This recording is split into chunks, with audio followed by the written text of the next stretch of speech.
Hi, I'm Lippy. And I'm Grumpy. Together we're Lippy and Grumpy Do Podcasting. In this episode, Captain Kirk goes into space, RUCSAC, Sprinklegate, and Lippy's new clock. Now, Lippy. Hello. I'm losing my voice a bit, so I'm afraid you're going to have to do some more talking than usual. That's not an issue, is it? Never is. Never I'll is. take it. So last week we talked about Sky Glass, and it's been, I think, launched properly in this country, if that's the right word. So there's more information about it. And they're slightly confused about whether you need streaming accounts or not. So obviously Sky comes with a whole bunch of stuff. And you can add Netflix with its Sky Ultimate TV subscription. Yeah. So that includes it. But it doesn't mention anything about Prime. But it does look still pretty good. But I have found with our PlayStation, you can search through different channels. Yeah. So Cross channels, rather. I feel like Sky are advertising it like this doesn't exist, but our TV definitely already does everything the Sky TV does. Just we don't have Sky. Well, does it recommend programs across different streaming channels? Yeah. It has a watch button, or I can't remember what it's called, but you click on it and it brings up a load of options for you to watch across everything. But are those ones that you will watch, or is it just a random bag of programs? We watched one of them, the new ITV series, Angela Black. It's don't talk to your mother very about good. That. Yes, but for some unknown reason, we don't seem to be able to watch it. Why? I don't know. I haven't been firing on all cylinders this week, so I've just kept my head down. Yeah, good plan, good plan. Anyway, so maybe you don't need a glass Sky TV. Not unless you want to pay for Sky. Well, and pay for the box. You've got to pay £13 the actual unit. You don't on top of the rent it Sky. rather than buy it. God, Sky they just take money, don't they? Oh, it's a television with a 48-month interest-free loan. Oh, so you're splitting the payments of the TV. Got ya. Yeah. Yeah, so that makes more sense. Well, you own it by the time it becomes obsolete. Yes. That's great, isn't it? Anyway, notable event from last week was the Blue Shepherd launch with James T. Kirk aboard, or William Shatner as he's sometimes known as. And I watched it on YouTube. It was great. I mean, it raised a couple of questions for me. Okay. So I watched it, and it was a little bit delayed, so I saw more of it than I would have normally have done. So they put them in these big Rivian 4x4s and drive them quite some distance to the launch pad. Yeah. But they drive really slowly. And why? The road is dead straight. It's flat. There's no other traffic on it, just these two vehicles. And the people inside, apart from the drivers, are all about to go very, very quickly.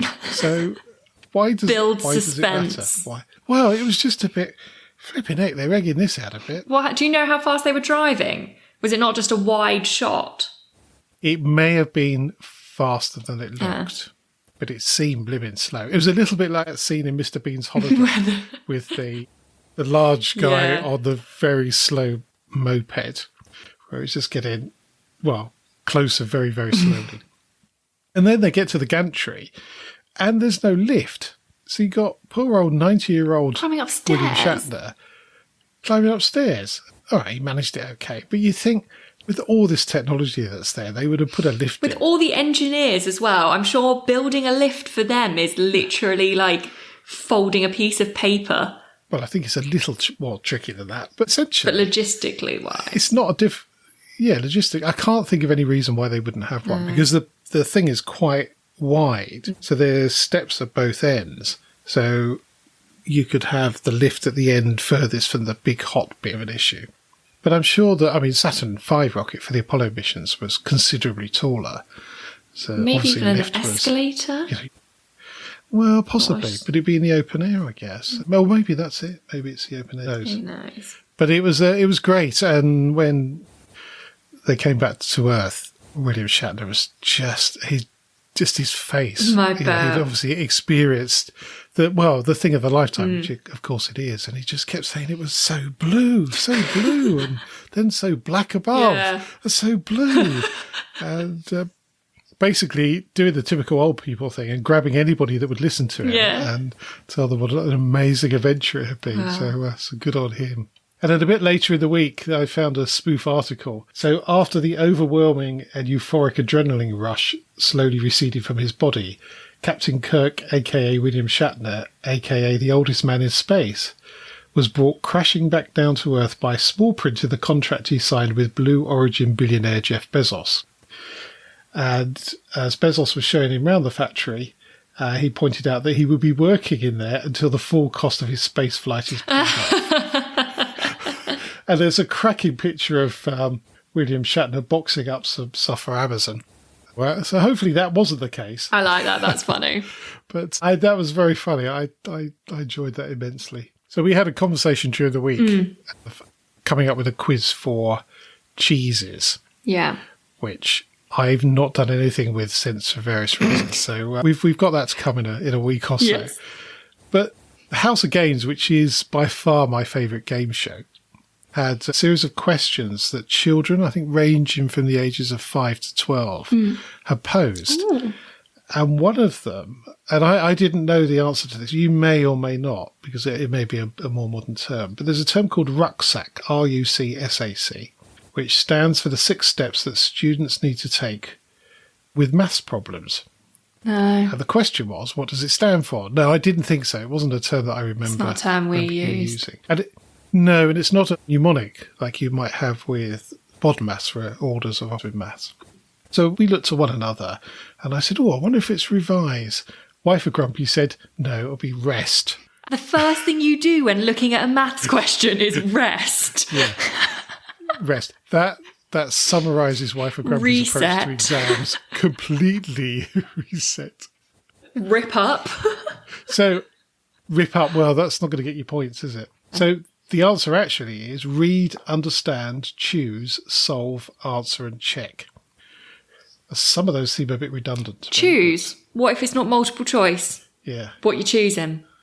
Well, which hand to write with? There's different ways to skin a cat. Mm. Also, I really like the simplicity of that as well. It's read, understand, choose, solve, answer. Like, remembering actually seems really silly. That's obviously what you have to do when you look at a maths question, is read it, then solve it. All the other bits in the middle just would either work or not work. Like, you'll either be able to do it or not. Yes, absolutely. But I think the 2 important bits in that are understand, in terms of understanding the question, rather than thinking you understand it and then answering something completely different. I think rather than understand, I think I would have read again. Well, reading it twice doesn't mean to say you're going to understand it. Well, what if you never understand it? Can you move on to solving it? Well, if you don't understand it, you can't solve it. Well, you can guess, though. Reading it again just means you read something you don't understand a second time. Also, what you have to bear in mind, they've come up with this brilliant mnemonic for this, and they're not going to, they possibly bent it into RUCSAC. Yeah, rather than made the rucksack out of it. Yeah, I've done it in the past with software products where you come up with an absolute cracking name and then somehow you manage to shoehorn the name in. And that, yeah, somehow. Yeah. Some time ago, it was quite a while ago, we covered the Colin the Caterpillar cake fiasco. Well, it seems like there's another bakery feud going on. Oh, no. And this time with sprinkles, would you believe? What, is it like the multicoloured things you put on top of a cake? Absolutely. How can you... What? Yes, quite. Well, here we go. So it's raspberry glazed donut cookies. Oh, that sounds banging. Which are baked in Leeds. They look absolutely superb. And West Yorkshire Trading Standards say the imported decoration, so that's the sprinkles, had fallen foul of UK regulations. Right. So Trading Standards said the E127 food colouring is only approved in the UK and the EU in cocktail cherries and candied cherries, which are possibly 2 of the worst substances on disgusting. Earth. Disgusting. Yeah. And the ingredient had been linked to problems with hyperactivity and behavioural issues in children. So what this is saying, that the small number of sprinkles on top of that donut could cause your child to go wrong. Not the sugar that's in the donut cookie or the raspberry glaze. That was my thought exactly. Yeah. Well, presumably not, because the raspberry glaze doesn't have E127 in it. And the baker went on to say, but the British sprinkles are rubbish. They run and they aren't baked stable. And actually, I've noticed that if you make a trifle and put sprinkles on, it goes all into the cream for an hour. You can't. Yeah, absolutely. And I don't. My not mixing food desire sort of goes a bit mad with that. So, so they've chosen these sprinkles because they look a lot better. And, quite frankly, there's not many on there. No. It's not as it in loads and loads. Could they just not pick out the blue ones? Isn't it blue that's normally the issue? Well, blue normally is the issue. I don't think it's necessary here. So they've had to pull the product. That's a shame. They want to produce a substrate. Yeah, absolutely. Well, couldn't they just make it without the sprinkles? Absolutely. Well, I suppose they could, but then it's not quite the same. I'd quite like to go and try one of these, though. I love a donut and a cookie and glaze. There's something about glazed icing, like the original Krispy Kremes. That glazed is just unreal. Like on Yum Yums as well. Yeah, I find Yum Yums very sweet. Dream. No, sadly, you can only pick it up from Leeds. So if you're in the area, it's probably worth dropping in. Yes, but otherwise that seems like a bit of a drive just for a cookie donut. Yes, just a little bit. Seems to be some quite interesting posts on their Facebook page. People getting slightly overexcited, I would have said. Well, you had something to say about zombies. I did. So, it's a bit of a weird concept, to be honest. But I, as a Taurus, just my birth star sign, I like to rewatch shows. Apparently it's something to do with, it's a comfort thing. So this is the second time I'm watching this series. But obviously, as it's the second time, I'm only half watching it. So I'm more pondering what's actually happening. So the show is called... Yes, I understand. Yeah. So the show is called iZombie. And at the start of this show, a girl who's training to be a doctor, she has a fiance. She goes to a party one night on a boat, and there's a lot of naughty things happening on the boat. Okay. And then all of a sudden, loads of people go into a rage and start eating and attacking people. And she jumps out of the boat, but before she jumps out of the boat, she gets scratched. So then she wakes up in a body bag, which obviously scares the life out of a few people, as a zombie. And the premise of the show is that as long as zombies are continuously eating brains before they get too hungry, they are still completely normal people, normal functioning. They're just pale, because obviously they don't have warmth in their blood, and they have no colour to their hair or skin. Their pigment's gone as well. And then that made me think, if we did have a zombie apocalypse, would that actually end up being the case? Rather than your classic mad for brain zombie. Like, as long as they're getting that addiction, they're fine. And they're like normal people. Could that actually be what the zombie apocalypse is like, if we ever have one? Well, I'm assuming the apocalypse will happen when they run out of fresh brains. Yes. And then what happens? And then they turn into the extremely brain-craving, scary zombies. They start decaying because they're not getting the substance that they need. So they start actually, like, bits of them falling off and looking really disgusting. And then they can't communicate, and they do just attack anyone just for the brains. But none of them are like that yet. Or the ones that are like that were ones that were trapped, because they obviously then can't get to the brains. Yes, I think I understand. But I think you're probably right. It leads up to a point where all of a sudden you can't get food and everybody goes a bit mad. I feel like normal, though, makes sense that as long as they're eating brains regularly, they're not hungry. It's like humans. Like, we're not always hungry. So they're not always hungry. They're only hungry if they haven't eaten for a while. But then the other thing that happens is that when they eat the brains, they take on the personality traits of the person they ate, obviously, because that's where your whole personality lives, is in your brain. So when they... But I don't think it's like a flavour. No, when they eat the brain and they're digesting it and it starts running through their body, they start taking on that personality trait. And they have flashbacks. They have triggers when they see things. they get like little of what happens. Oh my word. Yeah, so I feel like... That's a very complex story. It is, isn't it? I mean, normally zombies is just a lot of shouting. Yeah. Well, they've managed to make a good few seasons out of it, so it needed to be more than just massacring. But yeah, at the moment, I'm going into season 3, and nobody's aware that there's zombies around, really, apart from a few people. That's even more scary, to be honest, because they're all there, and they're all, presumably, if you get scratched, you're a zombie. Yeah, but because they're fully functioning, they don't scratch people on purpose anyway. Well, this one guy was, because he was obviously a bad guy, because he was worked in a funeral home, so he was selling brains. So he was scratching people to create a market to then sell. And then the girl that's a good zombie, she works in a morgue. So that's where she gets hers from, and she helps the detectives figure out how they died, because obviously she's getting the flashbacks and stuff. So presumably a zombie working in a morgue is a bit like you and I working in a cheese shop. Yeah, just endless supplies of the thing that they crave. Yes, absolutely. When you said iZombie, I assumed it was a bunch of teenagers wandering around with the latest iPhone. No. I think it's just meant to be dumbed down. I am a zombie. iZombie. Oh, okay. Well, a bit like iClaudius, which is very much before your time. Yeah, I don't know what iClaudius is. Oh, I have to look out for that one. It's on Netflix. No, it was... What, iClaudius? No, iZombie. Oh, iZombie. Oh, okay. I think it might be Well, if I could ever get onto the account that I pay for... I'll come off it for a bit. I'll have to start going into an office soon, so you can have it any time during the day. Oh, thank you. You're welcome. What, when I'm working? Yeah. And there was some excitement about your new clock this week. So we've been waiting for the clock for a month, for one. So, like, it was exciting when it turned up. So when it turned up, I thought, I'll take a little video so Chris can see what the clock looks like. So I did a little video, sent it to him, got a text back saying, what time should we set it on? I was like, what? The time? Like, why would we set it on any time other than the time? Like, that's a really weird question to ask.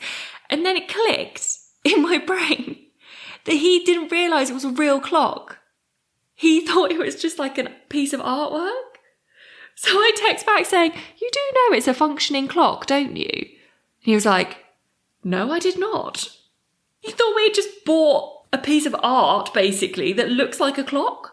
Lost for words. Honestly, I was laughing for ages to the point I sent it to everyone. And then he came home and we were talking about it. He was like, I thought that was quite common. Like, he was like, our friends that live in Emsworth, they have a big clock on their wall. He was like, their clock isn't a real clock. And I was like, yes, it is. He was like, I've just never really looked at it to check the time. I was like, it's definitely a real clock. Like, it definitely works. He was like, the last time we were there, and I was like, yes, they told us they'd run out of batteries for it. I was in shock. I was in absolute shock. I can't believe he thinks people just have clocks for just to not have them tell the time. That said, we do have one in the conservatory where the motor's not stopped working. But you didn't buy it. It's so far down on the list of fixes. No, it exactly. works perfectly okay. So you didn't purchase it specifically because you liked the look of it and that you didn't want it working. Here's a fashion accessory watch that's set to 5:05, so I can always have a drink. Well, no, the most aesthetically pleasing time is 2:00. It's actually 10 to 2. Yes. Where they're like this. Yes, it is. But I worked at Hewlett-Packard. We had a wall of clocks in different time zones. And some of them weren't quite in line with the minutes. Yeah, that's stressful. Drove me nuts. Yeah, it was really stressful. I had to walk in backwards so I couldn't see the wall. It was the only way to get through the day, to be honest. Well, that's what I thought Chris meant to start with, is like, we should just have it on like some random time zone so that when people come in, they're like, what's that about? Then you can be like, oh, it's set to this time. Do you know why? I just thought, I thought that's where the brainwave went, because obviously that's more interesting than just, we bought a clock that doesn't work. Well, the alternative is, if you put it a couple of hours fast, then if you've got people round you're getting a bit bored with, and they go, goodness, is that the time? Oh, yes, it is. Actually is. And if it's somebody you want to stay, you go, oh, no, it's 2 hours fast. We can't work out how to turn it back. Yeah. Bit cheeky, but... Wouldn't be the worst idea. No, it wouldn't be the worst, no. back on Richard Osman's House of Games, there was a question on there this week, which led to a bit of investigation on a novel called Gadsby. And this 50,000 word book has been written without the use of the letter E. And he's not missed it out, he's just not used words that contain the letter E. How? Well, that's one question. Why is another question? Yeah. Why would you do that? Well, that's actually a lie. He hasn't written an entire book without the letter E, because it says E. Wow. 4 times on the cover. Yes, 5. The content 7. of the book. But the first 8. edition actually had 8 times. And the introduction has got an E as well. But the actual novel bit, which is the 50,000 words, that will be more words, does not have an E in it. And I thought, oh, that would be interesting to read. So while I'm looking it up on Amazon Kindle, Wife of Grump is looking up a review that said, I bought this book because I thought it'd be quite interesting. And after the first couple of chapters, it became so hard going, I threw it away. The words must be so, confusing, because you would have to constantly looking in a thesaurus to find a word that means the same, but doesn't have an E in it. Yes, or over-explain things or use more words than you need. There's a couple of, the opening paragraphs here. If youth throughout all history had had a champion to stand up for it, to show a doubting world that a child can think and possibly do it practically, you wouldn't constantly run across folks today who claim that a child doesn't know anything. A child's brain starts functioning at birth and has, amongst its many infant convolutions, thousands of dormant atoms into which God has put a mystic possibility for noticing an adult's act and figuring out its purport. Oh God, I could not read a whole book that sounded like that. No, and the second paragraph is worse, and I'm not going to read that. But he must not use words like the. No, can't use they, that. them. Interesting purport I've come across before. I feel like I wouldn't know any of the words in that book. Oh, yes, I do. Appear to be do something especially fully. Oh, no. This is not one for me. No. I'm not prepared to accept the challenge at all. But what was interesting, it being a question on there, saying which of these facts are true, everybody went away from the 50,000 word written without the letter E. Because you can't imagine that that's a thing. But I feel like that obviously is the true one out of the options, because it's so random that it could have, why would you make that up? Oh, the others were pretty random as well. Yeah, sometimes you look at it could be any of those. Oh, fair. So back onto Christmas, as we're beginning to talk more about Christmas. I feel like it's okay soon. Well, it's not really. We haven't started bonfire building yet. That starts Saturday. Well, once bonfire night's over, it's Christmas. Well, that's okay. Well, it's sort of getting closer to it. But we've still got leaves on the trees. It's despite wind today, it's still very leafy. Anyway, so B&M, which is not a shop I've been to, but I think you've got one being built very close to we do where you live, right around the corner. B&M is great for little random things, especially Christmas decorations. Quite cheap. Yes, and they have such a big variety. Yes. Well, one of their products for Christmas is a white reindeer standing up with a fox, owl, squirrel and rabbit on its back, and the whole thing costs £10, which is quite good. So somebody picked one of these up, couldn't find their tag on it, flipped it upside down to see if the tag was underneath, to find that it was rather anatomically correct. And it was a male reindeer. Has it got antlers? Has antlers and other things. And other appendages. At least it's correct in its body. That's so funny. Yes. You just know. Absolutely. You know whoever is producing that was like, let's just do it and see what happens. What are they going to say? It's male. What's interesting, you know it's going to be found. Yeah. Yep. Yeah, and it's not too obvious. Let's put it that way. I'm going to have a little look, actually. And you know it's going to be found. And the thing is, you know there's going to be a massive... I want one. Oh my God, it's so cute. Amount of information in the socials. It's so cute. Obviously not that I was talking about when it's the right way up. Yes. Yeah, the whole thing. Yes. You wouldn't see that unless you knew to look for it. That's so funny, though. Well, the thing is, we all now know where to look. I'm definitely going and getting one of those because Why not? Now, something else I came across last week, and I have no idea how I discovered this, but I was looking into baked beans. Fair. And it turns out that tinned baked beans aren't baked beans, they're steamed beans. What? They're steamed before they're mixed with the sauce. Oh, I see. Like the actual beans are steamed. Yes, so the cooking process is steaming, not baking. I thought it was with the sauce, but just the beans are steamed and then added to the sauce. Yeah. Interesting. So why are they called baked beans? Yes, so baked beans are a thing. They were a thing before they were tinned. They're sort of loosely based on cassoulet from France, which is a bean and meat dish. It's very, very nice. And lots of sort of bacon and pork stuff sort of added to it previously. Yeah. Presumably that in producing tins of it, it's better to steam it. Interesting. For whatever reason. There's an excellent series with Greg Wallace where he goes around different factories. Yes. And one of them is the baked bean factory. I love watching those. They're really interesting. And he also always throws in a good innuendo normally. Oh, definitely. Definitely. So how many tins of beans do you think are produced, okay, every day? Every day? 1 million? Oh, no. It's 3 million. Oh, my God. That's a lot of baked beans. Well, it's a 54-acre factory and average of 3 million cans in 24 hours. And how many beans do you reckon, on average, are in each normal-sized can? So how many baked beans, on average, do you think are in a full-size tin? 2,986. Oh, no, you're well off. 465. Yeah, I was thinking the hundreds, and then I was like, no, it's definitely more than the hundreds. And then I just went all out. I got bored of trying to figure it out. It might be that in one of those big catering packs, those big, massive tins. Yeah. 2,000. Oh, those tins are crazy. A bit of investigation for next week. Yeah, they are. Well, go and buy one and count them out. Yeah. Well, you could probably work it out if you know how many in a tin of a certain size, which is 465, find out what the weight is of a bigger tin and work it out that way rather than counting them. I think you should count them. Because I think you get bored. Do you know what I really enjoy? The bean and sausage, Heinz. Those little sausages are absolutely amazing. Oh, I might go and buy some of those. Anyway, the last thing I have on my list for this week, something I get a bee in my bonnet about every now and then, is wrong metrics, where people are measuring something very simply and it's not the right thing at all.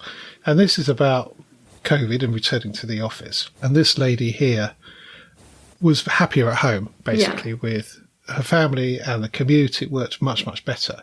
So when they started getting people back into the office, the employer looked at a statistic that determined whether or not people should come in or not. And what it was, so they have a sort of like instant message thing running, a bit like Microsoft years ago. And it will detect keyboard movement. So if people are typing, then essentially you're working. And if you stop for whatever reason, then after a period of time, you're sort of disconnected, if you see. So they were measuring the time in the working day when it was a green tick. Yeah. Which, as the lady says, she said, everything I'd done had improved. So I was getting through problems quicker. I was dealing with more of them during the day. So my day was much, much more effective. But there were periods where I didn't have stuff to do. Yeah. So, or I wasn't touching the keyboard because I was doing something else. So they said to her, well, no, you need to come in again. And somehow or other, they got them to really look at this after another month or so, by which time she'd written a little script that ran on her computer that every 4 minutes, I think 5 minutes was the cutoff, every 4 minutes, it would just automatically emulate a key press on the keyboard. Love that. So that from when she started in the morning to when she finished, constantly 8 hours. Yeah. It appeared to be working for 8 hours. And then she appeared on the list of people that could stay at home. That's mad, isn't it? But talk about it is mad, and it is the wrong metric. And actually, what worrying is she was able to identify that she was more efficient and prove got through it. More work and prove it. Then why are they not looking at those metrics? It's much, much simpler. Yeah. I can't remember who it was that said if it's simple to measure, it's probably the wrong thing. And that's absolutely right. Absolutely right. I was in a meeting this week where we were looking at dashboards for a new system. And there was all sorts of figures on there. This is meaningless. I mean, it's great because you can throw stuff up. But actually, if it's just noise, what's the point? And to be honest, what you want is a screen that's got big blocks of colour on it that are red, yellow or green to say whether something's failing, about to fail, or is perfectly okay. Yeah. I've always been under the impression that if it's easier in the industry I worked in, actually, because there's a lot more targeted work and majority of the work is targeted. But as long as people are hitting their targets, just leave them alone. Let them do what's working for them. Yeah, absolutely right. And I think as part of a boss, your job is to generate that environment so they can do their work. Just give them exactly what they need to be hitting targets. And as long as they're hitting targets, hands off. Yeah, the space to do it. So you're not having to fill out daft HR forms stuff like that. 100%. Give them the space. Henry Ford was very good at doing that. Yeah. He decided he wanted a V8 engine and engineered in a certain way. And he gave people the time and the money to do it. And they kept coming back saying, we can't do it. And he says, well, I want it. Just keep going. There's no time limit on this. I'm not going to cut you off. Yeah.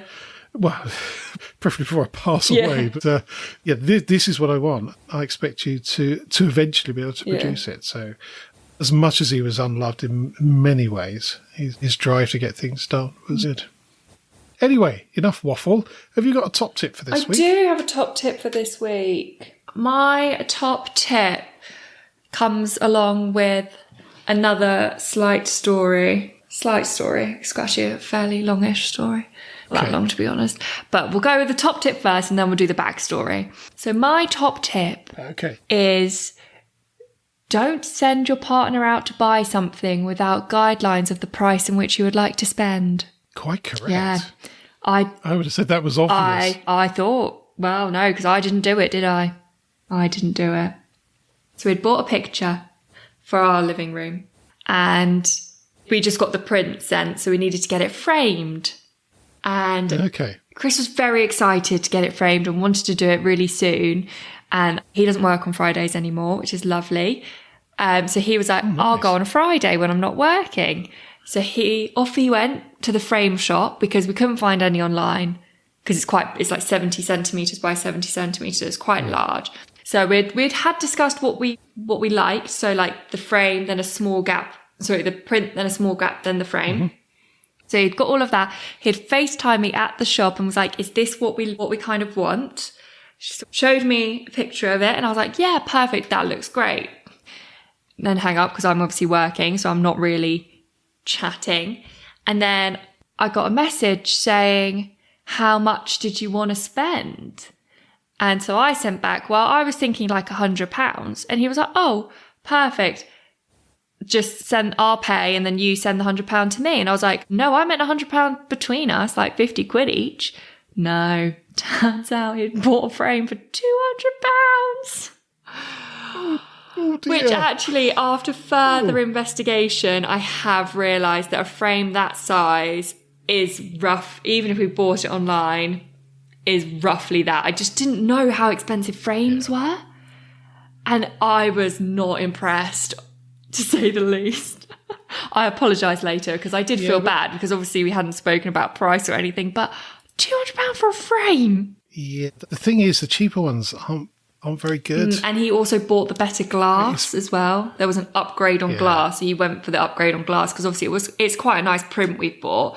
So he didn't want to put it then in a rubbish frame. But my God, was I in shock.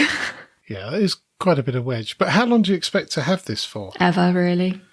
20 years? Yeah, so 200 quid over. It just took me by surprise a little bit when he finally, after a lot of asking, told me how much it was. The thing is, when you go to a frame shop, and that's what they do, that's what they'll charge. Yeah. But it will be beautifully made. It will. It won't fall apart. And if it does fall apart in a week, they'll make us a new one for free, I'm sure. So yeah, exactly. Yeah. But top tip. Actually reminds me of a meme I've seen a couple of times over the last few weeks, where his husband's saying, my wife said to me, could you go to the shop and get a pint of milk? And if you see eggs, buy 6. Yes. And I came back with 7 pints of milk, and apparently that's wrong. Because he saw eggs, so he got 6. Yeah. Yeah. Yes. So think about your instructions. 100%. Anyway, I'm not going to do a fun fact this week. You're not? I've got something different. Oh, okay. I'm going to recommend a podcast. Oh, yeah. Now, as you all know, we've been working very slowly towards a Jaws special. Yes. And we have tickets for The Shark is Broken, of which I saw some pictures this week, and it looks fantastic. I really go. most impressively is Ian Shaw, who was Robert Shaw, who played Quint's son. He looks just like his dad in some of the scenes. It is uncanny, absolutely uncanny. Anyway, I've come across this podcast called Jaws for a Minute. What they're doing is they're taking very small slithers of the film in each episode of the podcast and discussing it.